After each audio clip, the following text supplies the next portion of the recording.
didik kami kelas 9, bertemu lagi dengan saya Renta Simanjuntak di video pembelajaran. Pada materi kali ini, kita akan lanjut tentang materi struktur dan fungsi sistem reproduksi manusia.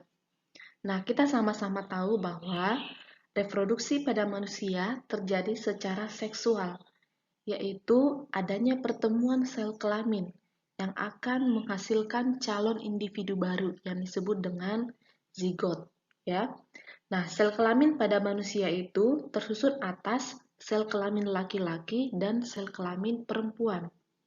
Nah, sel kelamin tersebut dihasilkan di dalam organ-organ reproduksi. Nah, organ-organ apa saja yang menyusun sistem reproduksi laki-laki dan perempuan nanti akan saya jelaskan selanjutnya.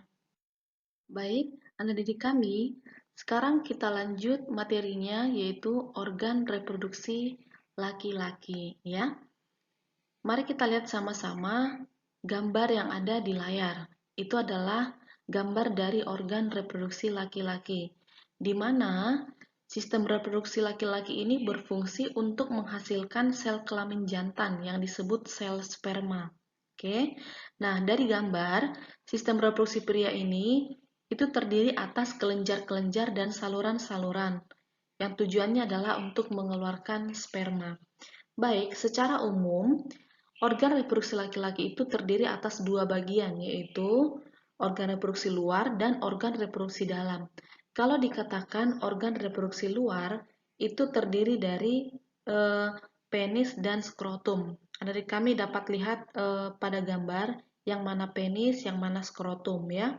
Nah, penis dan skrotum termasuk ke dalam organ reproduksi yang terletak pada bagian luar tubuh karena dapat diamati secara langsung. Oke. Nah, di mana kalau penis itu tersusun atas jaringan otot yang mengandung banyak pembuluh darah dan saraf. Nah, ini berfungsi sebagai alat untuk memasukkan sel sperma ke dalam alat reproduksi wanita. Sementara skrotum itu adalah kantong yang melindungi testis atau kantong kulit, ya. Nah, berfungsi untuk mengatur suhu testis agar sesuai dengan kehidupan sel sperma. Itu dia. Jadi, ingat lagi organ reproduksi luar adalah penis dan skrotum. Sekarang untuk organ reproduksi dalam pada laki-laki, yang pertama adalah testis. Oke. Nah, testis itu merupakan penghasil sperma dan hormon testosteron. Testis itu jumlahnya sepasang. Oke. Dan testis ini terdiri atas saluran-saluran yang disebut tubulus seminiferus, yang fungsinya sebagai tempat pembentukan sperma. Nah, kemudian saluran reproduksi laki-laki itu adalah berupa saluran yang panjang, dimulai dari ductus epididymis. Oke, pada gambar terlihat ductus epididymis hingga uretra, hingga saluran uretra gitu ya. Nah, saluran reproduksi laki-laki itu terdiri atas beberapa saluran. Oke, dari kami dapat lihat pada gambar yang dimulai dari epididymis. Nah, epididymis, kemudian vas deferens, ada saluran ejakulasi dan uretra. Epididymis itu jumlahnya sepasang dan dia berada di sekitar testis yang fungsinya sebagai tempat pematangan sel sperma. Kemudian untuk vas deferens, dia fungsinya adalah mengangkut sperma yang matang dari epididymis menuju kantong sperma atau vesicula seminalis. Itu dia. Nah, sementara untuk saluran ejakulasi, itu fungsinya adalah menyalurkan sperma matang dari vesicula seminalis ke uretra. Itu dia ya. Nah, sementara untuk saluran uretra itu adalah merupakan saluran kemih atau urin dan tempat keluarnya sel sperma. Saluran ini memanjang hingga sampai penis. Nah, itu adalah tadi saluran reproduksi. Sekarang yang ketiga, untuk organ reproduksi dalam ada namanya kelenjar reproduksi. Nah, kalau kelenjar reproduksi itu terdiri dari vesicula seminalis, kemudian kelenjar prostat dan kelenjar Cooper. Ketiga kelenjar ini fungsinya adalah mengeluarkan cairan semen. Cairan semen untuk apa? Untuk mengaktifkan dan memelihara pergerakan dari sel sperma. Nah, itulah dia keterangan dari organ reproduksi laki-laki.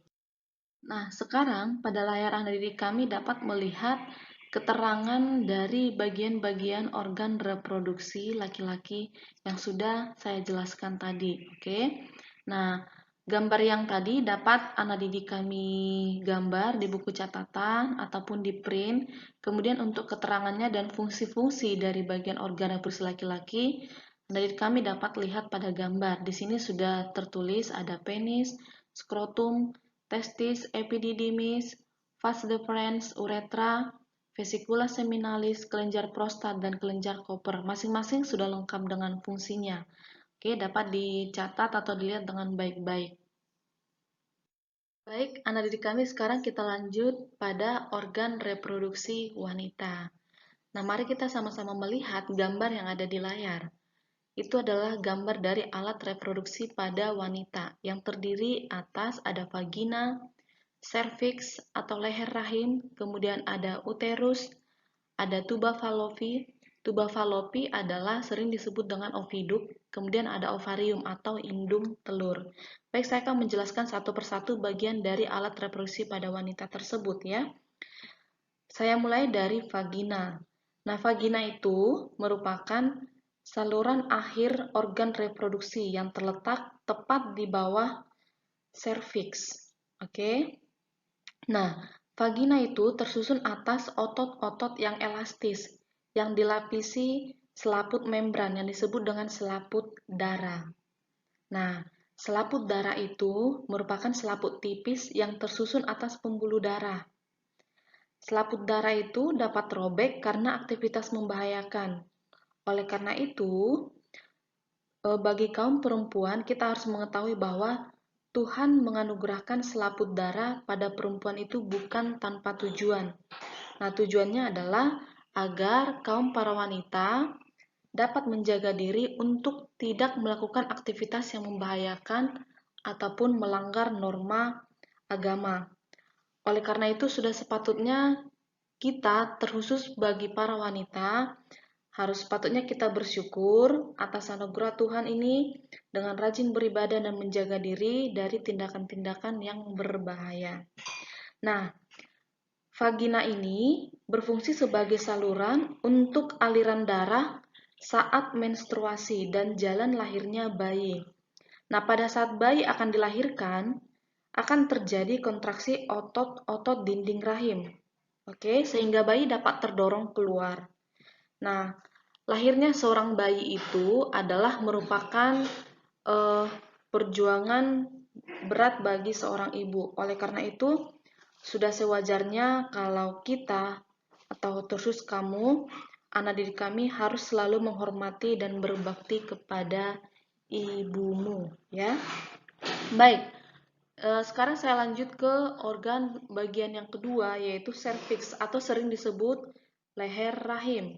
Oke, nah serviks atau leher rahim itu adalah bagian dasar rahim yang bentuknya melingkar dan berbatasan dengan vagina. Oke, yang berfungsi untuk mengalirkan darah ke vagina saat menstruasi. Kemudian dapat mengarahkan air mani ke dalam rahim dan mendukung kepala janin saat akan dilahirkan. Nah, itu adalah kegunaan dari serviks ataupun leher rahim. Bagian yang ketiga adalah ada uterus. Uterus itu nama lainnya rahim. Oke. Nah, uterus itu merupakan muara dari tuba fallopi atau oviduk. Dia berotot tebal dan merupakan tempat perkembangan janin. Nah, pada perempuan yang sedang tidak hamil, pada umumnya rahim itu memiliki ukuran 5 cm. Sementara kalau pada perempuan yang sedang hamil, rahim dapat mengembang hingga 30 cm sesuai ukuran janin yang dikandungnya. Itu dia ya. Nah, sekarang kita lanjut ke bagian yang keempat, yaitu ada tuba fallopi atau sering disebut dengan oviduk ya. Nah, oviduk itu merupakan saluran reproduksi yang berperan sebagai jalannya sel telur ataupun ovum dari ovarium menuju uterus. Dan tuba falopi ini merupakan tempat berlangsungnya pembuahan. Oke. Dan oviduk ini jumlahnya sepasang. Bentuknya seperti corong. Itu dia ya. Oke, dan yang terakhir saya akan jelaskan tentang ovarium ataupun indung telur. Ini jumlahnya sepasang. Dia berbentuk oval, panjangnya kira-kira 3-4 cm. Dan ovarium ini berada di sebelah kiri dan kanan rongga perut bagian bawah. Ya. Ovarium ini dia berperan secara bergantian untuk menghasilkan sel telur atau yang disebut dengan ovum. Oke. Nah, pada umumnya setiap ovarium akan menghasilkan ovum setiap 28 hari. Dan ovarium ini juga menghasilkan hormon estrogen dan progesteron.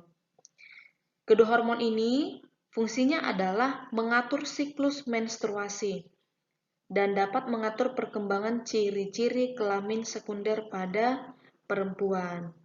Itu dia tentang organ reproduksi wanita. Baik, anak didik kami, sekarang kita lanjut materinya tentang proses fertilisasi ataupun pembuahan. Ya, nah bagaimana proses fertilisasi itu terjadi? Itu dimulai dari ketika ovum atau sel telur telah matang, kemudian dikeluarkan dari ovarium menuju uterus. Nah, di mana proses pelepasan sel telur dari ovarium itu disebut dengan ovulasi. Dalam perjalanannya menuju uterus, jika sel telur atau ovum bertemu dengan sel sperma di tuba falopi ataupun oviduk ataupun saluran telur, maka sel telur akan dibuahi oleh sel sperma, di mana proses pembuahan ovum oleh sel sperma disebut dengan fertilisasi. Oke, nah ketika proses pembuahan berlangsung, hanya kepala sperma yang masuk ke dalam ovum ataupun sel telur ya. Nah, di mana inti sperma akan bergabung dengan inti ovum. Jika telah ada satu sperma yang masuk ke dalam ovum, maka sperma lain tidak dapat lagi menembus membran ataupun selaput ovum. Itu dia ya proses terjadinya fertilisasi ataupun pembuahan. Nah, sekarang kita akan lanjut tentang pertumbuhan dan perkembangan embrio. Oke. Nah, tadi kita sudah belajar tentang proses fertilisasi ataupun pembuahan, yaitu bertemunya sel sperma dengan sel ovum di tuba falopi. Nah, sekarang hasil pembuahan ovum oleh sperma itu disebut dengan zigot, ya. Nah, zigot itu akan terus bergerak dari tuba falopi ataupun saluran telur akan terus bergerak menuju uterus. Uterus adalah rahim. Oke. Nah, selama pergerakannya menuju uterus, zigot itu akan membelah terus-menerus secara mitosis, membentuk kumpulan sel yang kita sebut dengan embrio. Oke.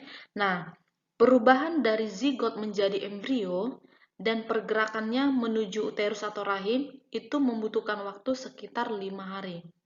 Dan pada hari kelima, embrio itu telah sampai di uterus ataupun rahim.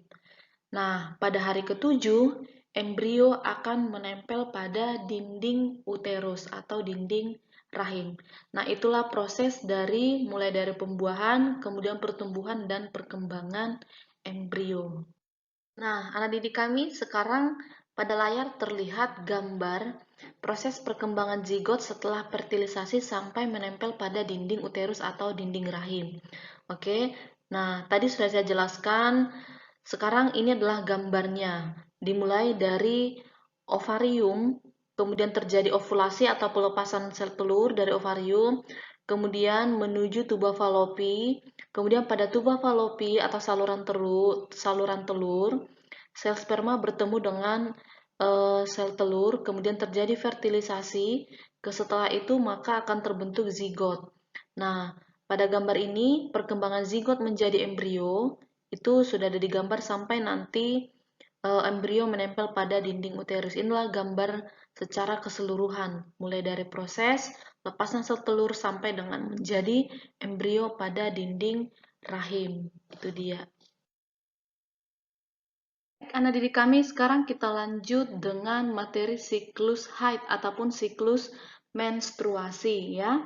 Nah, menstruasi atau haid itu adalah pendarahan secara periodik ya dari uterus yang disertai peluruhan endometrium. Endometrium itulah jaringan pada rahim. Oke. Nah, menstruasi atau haid itu terjadi jika sel telur atau ovum tidak dibuahi oleh sel sperma. Nah, pada umumnya, siklus menstruasi berlangsung selama 28 hari. Namun, siklus menstruasi itu bervariasi untuk setiap individu, yaitu dapat berkisar antara 24 sampai dengan 40 hari. Nah, sekarang kita tahu bagaimana tahapan-tahapan dalam siklus menstruasi. Nah, didik kami, silakan lihat gambar yang ada di layar. Itu ada gambar mulai dari minggu pertama, kedua, ketiga, keempat, dan sampai siklusnya berulang. Oke? Nah, apa yang terjadi pada minggu yang pertama? Minggu yang pertama, itu lapisan rahim akan meluruh dan keluar seperti bentuk aliran darah melalui vagina. Itu dia. Nah, itu yang terjadi pada minggu yang pertama. Nah, minggu yang kedua, itu lapisan rahim menebal kembali sebagai persiapan untuk sel telur berikutnya yang matang yang akan dalam indung telur yang dikeluarkan dari indung telur ya. Nah, kemudian pada minggu ketiga telur yang matang lepas dari indung telur yang tadi saya katakan tadi ovulasi ya. Nah, di mana telur itu atau sel telur atau ovum dapat dibuahi dalam waktu 36 jam di dalam oviduk atau tuba falopi. Nah, kemudian setelah minggu keempat, sel telur akan mencapai rahim. Jika sel telur dibuahi, maka akan tertanam atau implantasi dinding rahim. Tapi sebaliknya, jika sel telur tidak dibuahi, maka akan meluruh dan keluar bersama lapisan dinding rahim sebagai yang kita sebut sebagai darah haid. Nah, siklus ini atau siklus menstruasi ini berlangsung hingga biasanya pada perempuan berusia sekitar 40 tahun hingga 50 tahun. Nah, itu tadi gambar tentang siklus haid ataupun siklus menstruasi pada wanita. Nah, untuk keterangan yang tadi saya jelaskan, anak didik kami dapat melihat pada layar ya, tahapan dari proses haid mulai dari minggu pertama sampai minggu keempat dan sampai siklus berulang kembali. Nah, sekarang kita akan lanjut tentang materi ejakulasi pada pria ya. Nah, bagaimana proses terbentuknya sperma sampai dengan terjadinya ejakulasi. Nah, pada alat reproduksi pria, spermatogonia itu akan matang menjadi yang kita sebut spermatid. Nah, kemudian spermatid matang kembali, nah akan berubah menjadi spermatozoa yang kita sebut dengan sel sperma. Nah, proses ini, proses ejakulasi pertama kali terjadi di masa pubertas, yaitu biasanya pada umur 12 sampai dengan 16 tahun. Nah, sel sperma itu dapat bergerak. Kemudian sel sperma itu kaya dengan DNA dan memiliki bagian kepala yang sebagian besar dibentuk dari bahan kromosom. Oke. Nah, sperma itu akan dikeluarkan dari tubuh pria pada saat ejakulasi. Ya, jadi ejakulasi itu adalah pengeluaran zat semen dari uretra. Nah, pada anak remaja, ejakulasi biasanya terjadi pada saat mimpi basah. Oke. Nah, cairan yang diejakulasi itu adalah cairan semen, yaitu cairan yang mengandung sperma. Nah, itu dia keterangan tentang bagaimana proses terjadinya ejakulasi pada pria. Baik, anak didik kami, itu tadi penjelasan saya tentang materi struktur dan fungsi sistem reproduksi manusia yang terdiri tadi dari sistem reproduksi laki-laki dan sistem reproduksi perempuan. Nah, semoga materi ini dapat bermanfaat bagi didik kami semuanya. Jangan lupa tetap jaga kesehatan. Jika harus dalam keadaan terpaksa keluar rumah, tetap harus menggunakan masker. Terima kasih, salam sehat.